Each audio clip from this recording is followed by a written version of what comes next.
Hey everybody, welcome back to Goodale Farm. I'm Peter. So today the grass is pretty high, so I have to break out the lawn tractor and cut in some places. And I figure I'll cover some of the details of this particular tractor and bring you along for the ride. Hope you enjoy the video.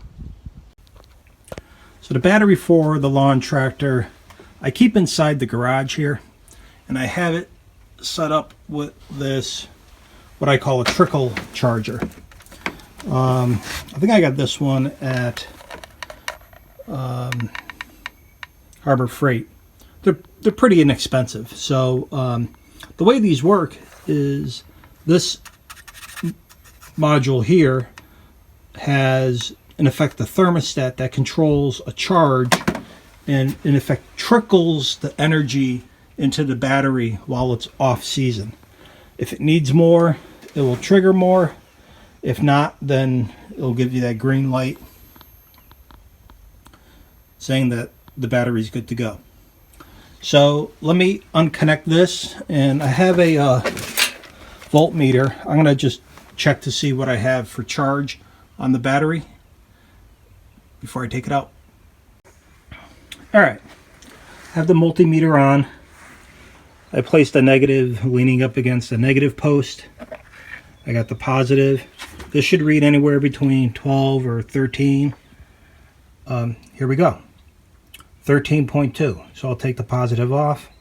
Brings me down to 0. Positive back on. Brings me well over 13. I'm happy with that. So anyway, I wanted to show that in case any of you have a need for one of these trickle chargers.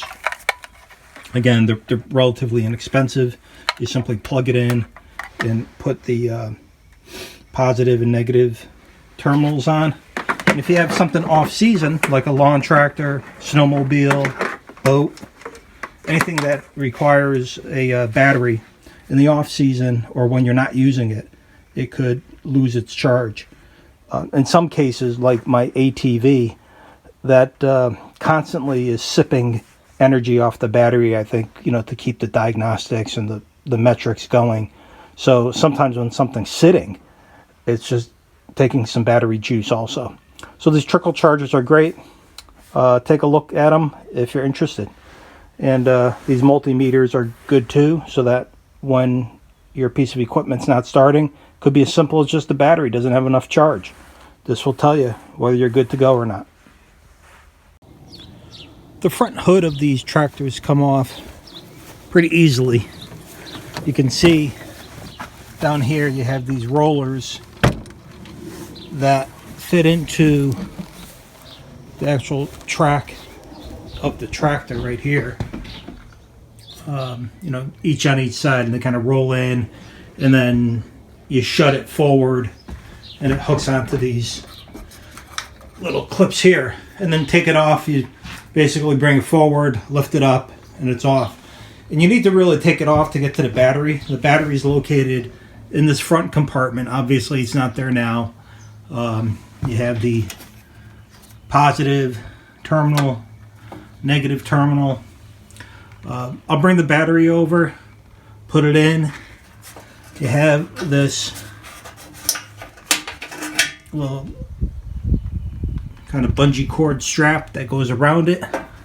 And once it's in, I'll put the hood back on, start it up, take it out, check the oil, a few other things. I'm surprised I put it away with all that debris, and it looks pretty dirty. Normally what I try to do is clean it off before I put it away, but I must have been slacking in the fall.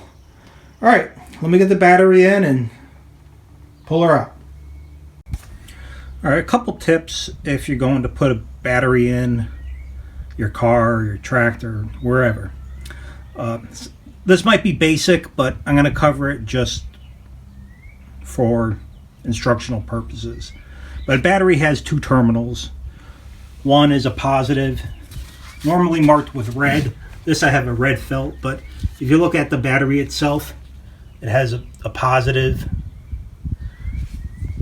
and then here the negative sign. Usually negative is black, positive is red, and that would go back to how you attach it. You could see the red and the black. But even sometimes your connection points may not be clearly marked, but one good way to tell is that the negative normally leads to a part of your vehicle or tractor. So here you can see right here, it is fastened into the frame of the vehicle. So it's grounded. It's not really doing anything other than providing a ground for the battery. Where the red, if you follow this coil around, it actually comes right back out over here, and you could place it back to the red, which goes into the electronics of the piece of equipment. So a little bit basic information there.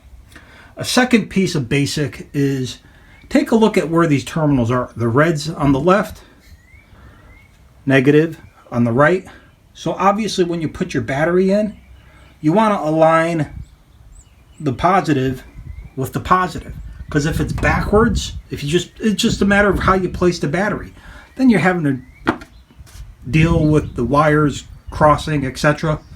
Now, I don't want to say it's a common mistake, but sometimes people do put the negative on the positive and the positive on the negative. Yeah, you don't want to do that.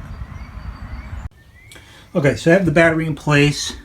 I loosened up these nuts from the bolts. You know, these are just loose.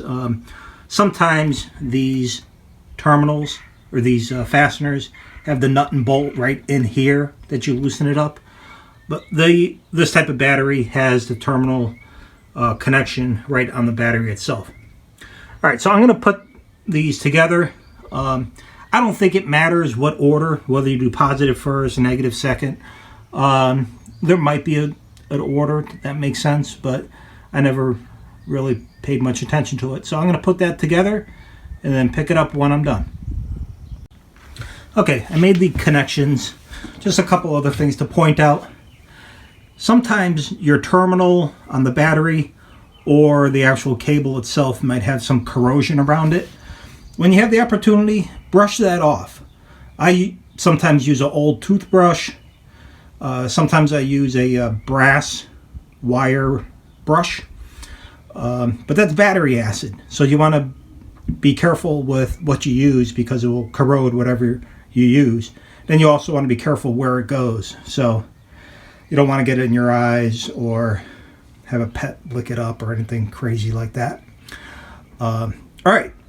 So now that those are tight, you don't want to over tighten these. You don't want to, because these terminals are a soft lead terminal. So you don't want to get too crazy on it. Plus, the time comes you have to undo it. You don't want to have it too tight. And as long as there's a nice firm connection, I mean, these won't move. I'll check them throughout the season, but for the most part, if they're tight, we're good. Let me put the bungee cord and this cover back over the battery, and we should be ready to roll. Okay, that's all secured down. And having things secured down is important, especially on something like a lawn tractor where you're bouncing around on the ground. You want to make sure that these batteries are not bouncing also, that they're somewhat stable. So if you don't have a bungee cord or it's not already strapped down, I know they do sell battery tie down or fastener things at automotive stores, but even, you know, a piece of string or like I have here, a rubber bungee cord is fine. All right, this is a John Deere x728 Ultimate. I think it's a 2008, maybe 2009. I bought this used somewhere around 2010, 2011.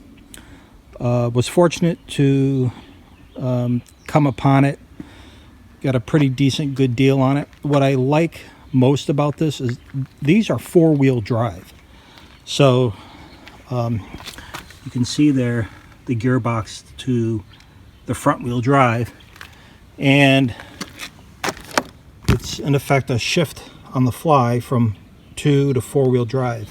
And what I find that very helpful is I have a fair amount of hill hills around the pond and around my property that when I'm hauling the side mower, I'll show that in another video. I have a trail mower that I trail alongside of this, but hauling that and going on a hill, especially in the boggy, wet parts of the pond, that four-wheel drive definitely helps. I mean, I've even gotten stuck using the four-wheel drive, but it's good to have that. Okay, so first time out, what I want to do is check all around, make sure things are looking fine. I'll check the oil and air filters. Oil, if I need some, I'll add some. I think, what's it take, 710 oil? Yeah, that's an old corny joke, but I'll check the oil. Air filter is pretty easy. Undo this, take a look at it. Looks like from a coolant standpoint, I could probably add some coolant in here. I tend to blow that out of there anyway. If I need the oil, I guess I could add some or maybe even replace it. I'm not going to do a filter though. Okay, now we're on the other side of the tractor. I'm going to check the oil. Here's the dipstick right here. Let me pull that out and see what we have.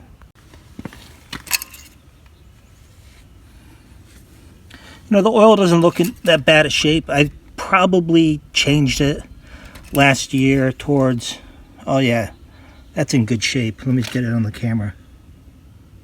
I don't know if you can see that okay, but that almost looks new.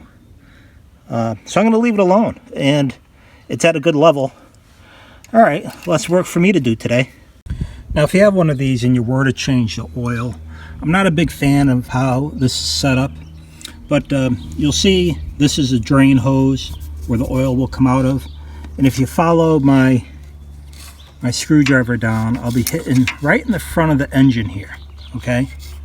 Right here is a drain plug. And it's a little bit of a pain in the butt to get to, but you loosen that up. It doesn't come out all the way. It shouldn't come out all the way. You loosen it up, put an oil pan underneath here to catch the oil, and you should be good to go. And like with any equipment, you always want to do the eyeball test. Just look around, like, you know, this has been in storage, so, you know, did any critters get in there? Did they chew any wires? Are they nesting anywhere? Mice and rodents love to get in air filter boxes, whether it's your car or what have you. So here, you loosen this up. There's the air filter itself. There's another wing nut you unscrew. You know, I'll take this off, take this foam filter off of it as well. Just shake everything off and then put it back. But good news is no one formed a nest in here over the winter. All right, back on this side here, if you were to replace the oil filter at the same time, here it is here. So just like any oil filter or many oil filters, you twist it off, you know, drain your oil, put the new one on, put oil in up here, check it with the dipstick. I want to say this is probably a 2 or 3 quart oil. You're good to go. I usually change it at least once a year, once a season. Yeah, so the antifreeze reserve tank was low. And you can see there's marks here where it should be, and then when it's hot, where it should be. So I have some antifreeze. I'm going to put this in and, you know, just somewhat top it off. It's probably fine, but it makes me feel better at least just to kind of see it in that reserve tank.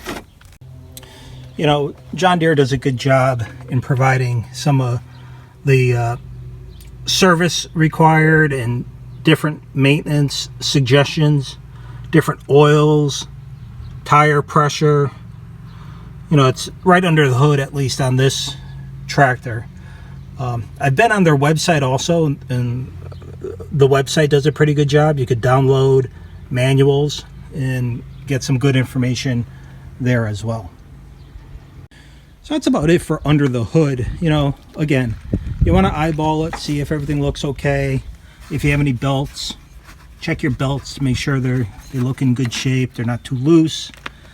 And throughout the season, every now and then, just check on it. Make sure things are looking okay. Here's an efficiency tip for you. On things that you do on a semi-regular basis, but you don't do it enough to remember. Like for instance, I check my tire pressure and I may need to take the tires off. So actually right on the rim, 22 psi is the tire pressure. If I ever needed to take these off, it's a 16 millimeter or a 5/8, basically the same measure to actually do that. It's a lawn tractor, so who cares?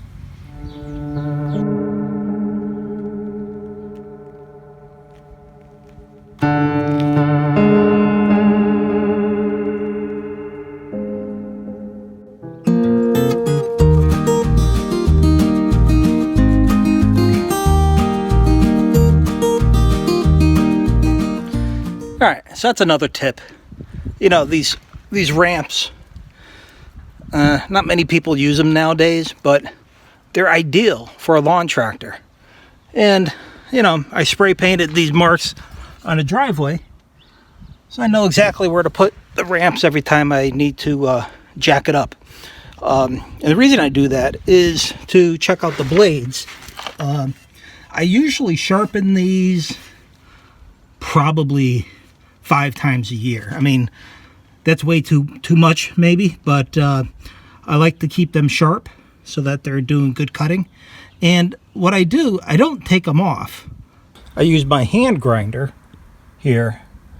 Obviously I plug it in, and from underneath I'll try to hit the face of the blade just to take the burrs off, and then a little bit of the underside. This particular mower has, I don't know if it'll come out okay, but there's three different blades that you hit. I do one on this side. I try to grab the middle if I can, and then I flip over to the other side to get the third blade. Some of the basics on this machine, aside from having the 4-wheel drive, is I'll kind of go over them as I see them. You know, here's an automatic 4-wheel drive lock differential, so that if in fact you're stuck, that will take it from a posi traction, or one side of the wheels going, to actually both sides going. So it's a way to kind of get you out of a jam. This does have hydraulics, so the hydrostatic drive, what that means is there's no gear. You have a forward pedal, a reverse pedal, and this is a brake pedal. I barely ever use the brake pedal. Simply take your foot off of forward or reverse and the tractor is going to stop. However, the brake pedal is needed to lock it in place from a safety standpoint. So the hydraulics not only control the transmission, but it controls the up and down of your cutting deck, and that's through this top lever here. I actually wrote on one which way it goes up or which way it goes down. I forget what it is, but basically move it forward for, I think, up, backwards for down. The hydraulics, there's also side hydraulics here. I've never used these ports, but if you wanted to use snowblower or some other attachments in the front, you can actually hook hydraulics up to here, which are pretty cool. And for hydraulic fluid, the replacement for that is behind the seat here. You check on it. It's a dipstick. You fill it if needed. And on the body itself, there's a bunch of instruction as far as what to do, but that might as well be written in Swahili, because unless you know what you're doing, it kind of doesn't make sense. When I first came upon this tractor, the person I bought it from was not too familiar with it. So I had to kind of figure it out, and there was no manual around it. And the safety mechanisms made it difficult, because I don't know if there was something wrong with the wiring, or I needed to do something from a lever standpoint, I eventually got it running, but let me just kind of go through that now in case you get yourself in that situation. Okay, so before you start it, John Deere wants to make sure everything's safe so you don't get chopped up and run over. So the first thing you need to do is make sure your mower deck is off. So this button, I purposely pulled it up all the way. That's how you start your mower deck. So that needs to be down.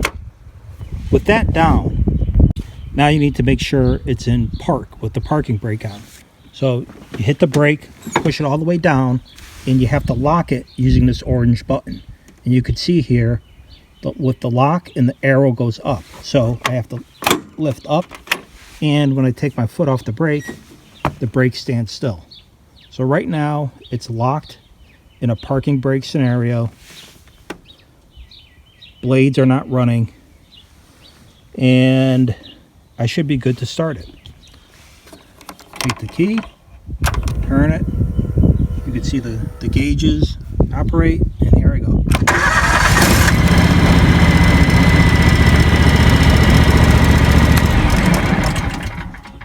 Now, if you did all that and it didn't turn over, you need to check the battery. You need to check to see if there's enough juice in the battery. If something's been sitting, chances are it's not there, or the terminals are corroded. You may need to clean it off. Sometimes you don't need a new battery, you just have to charge the one you have. If you don't have a battery charger, you can go ahead and buy one, and within, call it 4 to 6 hours, the battery will be charged enough to get you going.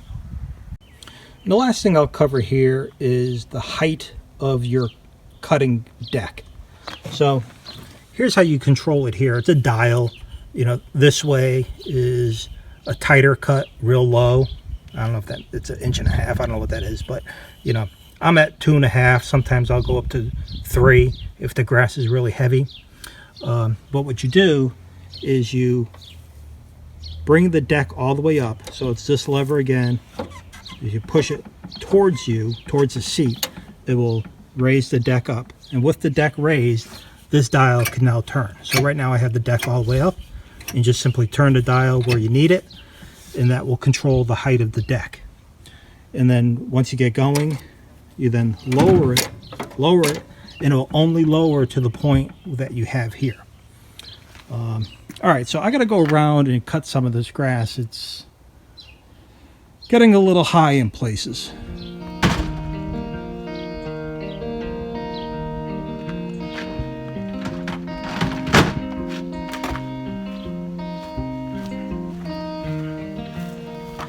All right, everybody, hope you enjoyed today's video. Thanks for tuning in. If you haven't subscribed, please do. Also provide comments, provide me some feedback, the thumbs up or thumbs down. So until next time, hope you're having a great day. See ya.